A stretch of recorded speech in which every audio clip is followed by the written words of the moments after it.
जाने कब होंगे कम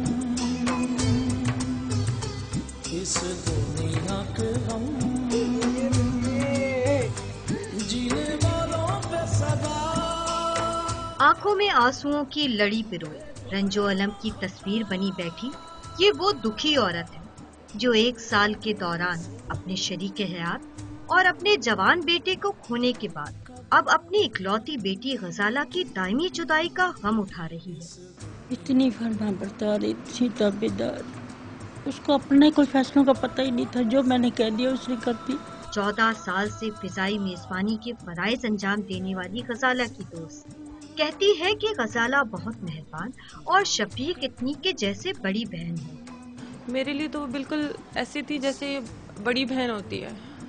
मैं उनको आपा कह के बुलाती थी, मैंने उनका नाम कभी नहीं लिया। ये करियल जवान इमाद है जिसकी अपनी माँ से बेपनाह मोहब्बत कुदरत को इस कदर पसंद आई कि जिंदगी के बाद अजल भी साथ दी। दिलकश मुस्कुराहट चेहरे पर सजाए ये फिलिपिया है, बहन भाइयों में सबसे छोटी और घर भर की लाडली, गुड़ियों से खेलने वाली गुड़िया। मेरी गुड़िया, मेरी प्यारी नन्ही सी परी थी वो, मेरी सहेली थी वो, हर काम मेरे साथ, हर बात मेरे साथ। माँ के आंसू हैं जो खुश्क होने का नाम नहीं लेते। आज मेरी बच्ची ने आना है, मेरी बच्ची।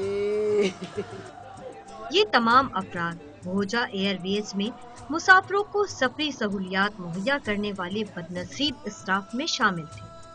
कैमरामैन मेहंदी अली के साथ नुसरत वसी, डॉन न्यूज़, कराची।